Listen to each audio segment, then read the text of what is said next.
With the changing of each season, there is always a clear and noticeable way to mark the passing of time.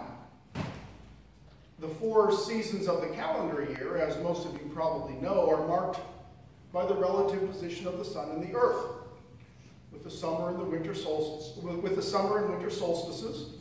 with the autumnal and vernal equinoxes, the first day of each of the 4 different seasons. The changing of seasons in the church year are marked by the rotation of the colors of our vestments, from the blue of Advent to Christmas white, to the green of Epiphany to Lenten purple, back to white for the Easter season, which we're now wearing, and finally to green for the long season of the Sundays after Pentecost. But there is another changing of the seasonal cycles of the year, which is most often noted in the greeting card section at your local drugstore or supermarket. Now that seasonal shift takes us from Halloween to Thanksgiving to Christmas to Valentine's Day to St. Patrick's Day to Easter. And I am sure you have noticed, if you found yourself in the card aisle lately, that we are now deep into the next season of what might be called the Hallmark calendar. For exactly 2 weeks from today is Mother's Day. And just as was the case with the cherry blossoms several weeks ago along the mall in Washington, D.C., right now, the selection of Mother's Day cards is probably at its peak. In most places, it is a stunning array, with row after row, in some places aisle after aisle, of cards of all sizes and shapes, colors and textures, languages and price ranges. Now, you would think that with all of those cards to choose from, there would be an endless variety of messages. But I have decided that Mother's Day cards are the, quintessential example of the creativity of men and women who can dream up 1,000,001 different ways to say exactly the same thing. You see, if Mother's Day cards are to be believed, every mom is overworked and underappreciated. And spouses and sons and daughters all across the country seem to think that showing their appreciation with one measly little greeting card can make everything come out even again for the whole year. With cute little rhymes or prosaic, passionate prose, or funny cartoons, or slightly hazy photographs in sepia tones. Mother's Day cards speak of love, as though just giving mom the card could make it all come true. I suppose then that it is somehow appropriate that in this season of lead up to Mother's Day, our gospel lesson for the day would also speak of love. Taken from the 13th chapter of John's Gospel, we hear Jesus speaking to his disciples of glory and of God and of going, and most especially of love. Did you notice, however, that rather peculiar way in which this morning's gospel lesson started out? I mean, it began like this. At the Last Supper, when Judas had gone out, Jesus said, "Now the Son of Man has been glorified." You see, our story picks up this morning just at the point where Judas has gotten up from the table and has left Jesus and the other disciples right in the middle of the Last Supper. Why? So that he might go out and speak to the civil authorities, to betray Jesus, to turn him over to to the hands of those who sought his life. And so it is indeed interesting that Jesus' response to Judas's betrayal is to say, I give you a new commandment, that you love one another. Just as I have loved you, you also should love one another.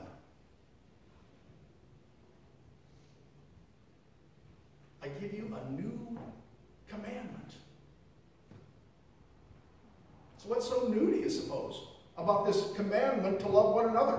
I mean, Jesus' word to his disciples that evening comes right at the end of a 3-year sojourn where they had spent nearly every moment together. Hadn't those disciples learned about loving all along? What was so different about the kind of love which Jesus was imploring them to have for one another on this particular night? I mean, I can imagine that they already had great affection for one another, great mutual respect. They already cared for and cared about one another in deep and abiding ways. But the love which Jesus had for them this night, the kind of love he invited them to have for one another this night, was somehow different.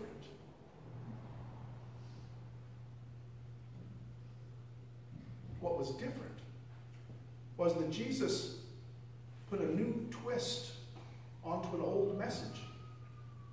And in doing so, Jesus raised the bar, so to speak, and spoke of a kind of love which was more precious, more dear, more costly than any love which those disciples had previously experienced. Already looking ahead toward what would lie in Jesus' future in the coming days, Jesus could say, just as I have loved you, you also should love one another.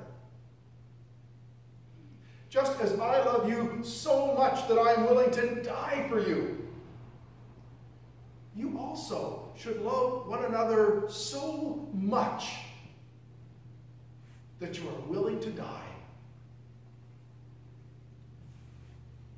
Well, I've got to tell you, my friends, when I stand in the greeting card aisle at the supermarket, I don't see any Mother's Day cards which speak of that kind of love.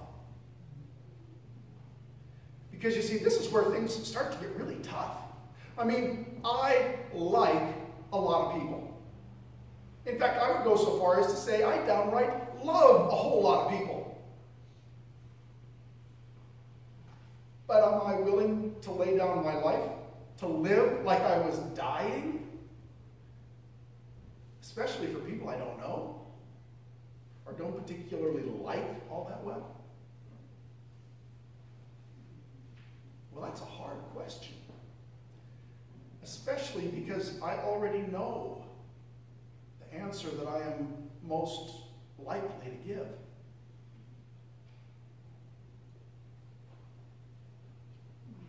There is a harsh reality to life, one which many of us would just as soon not think about too much if we don't have to. And that reality is this: none of us is going to get out of here alive. The offer of this morning's gospel lesson is that we are invited to live our lives as though we actually believed that. You see, there's one thing we have absolutely no choice about. One way or another, we are all going to die. To die from something, be it old age or accident or illness. But there is one thing we all do have a choice about. You see, we can also die for something if we choose to. We can live our lives as though there is something bigger, something more important, something more central to the cosmos than us. And when we do that, we die just a little, so that something even greater than ourselves might find life. We love so that the world might be a better place.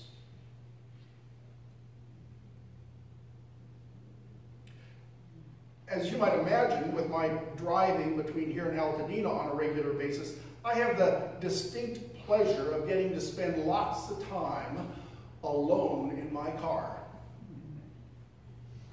Now, much of that time I spend in kind of quiet reflection, with only the roar of the 18-wheelers in the lanes on either side of me to break the silence. But when I do listen to something on the radio, my choice is most often a country music station.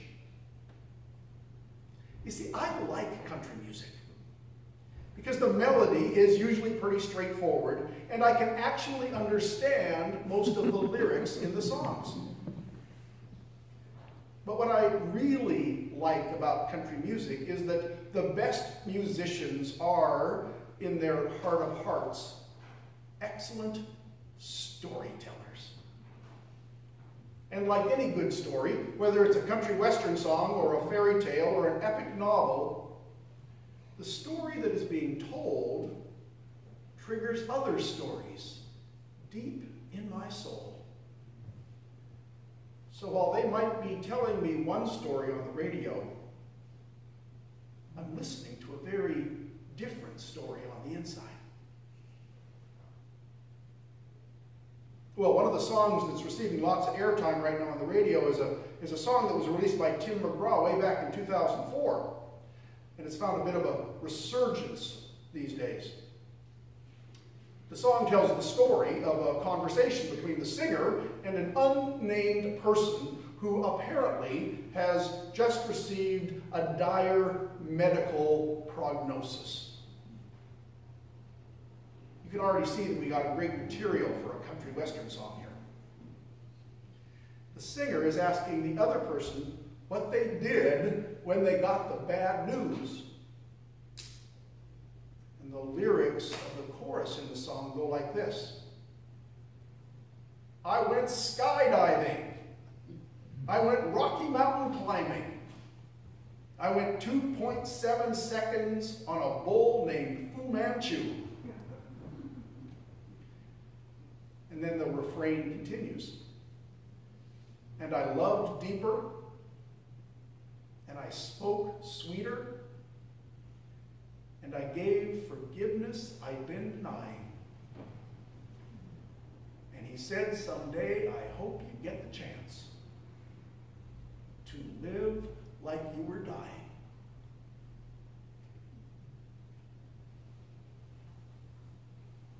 There's one of those old nuggets of wisdom which says that someone once asked Jesus how much he loved them. And Jesus responded by holding his arms out wide and saying, I love you this much. And then he died.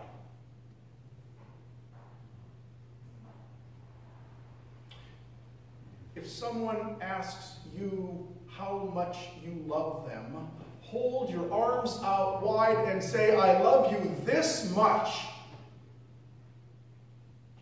And then act accordingly. If you happen to go out to lunch after church this morning, when you encounter the waitstaff who's there to take your order or the busser who's filling your water glass, look that person straight in the eye and live like you were dying. And then act accordingly. If you've got to stop and fill up your gas tank in the car on the way home today, when someone pulls up to the pump next to you, live like you were dying. And then act accordingly. If Sunday afternoon is the day you call your parents or your kids or your grandkids on the telephone, while you're talking to them, live like you were dying, and then act accordingly. If you walk by a mirror in your bedroom or your bathroom or your hallway, and you notice that reflection looking back at you, take a good, hard look at that person in the mirror and live like you were dying. And then act accordingly.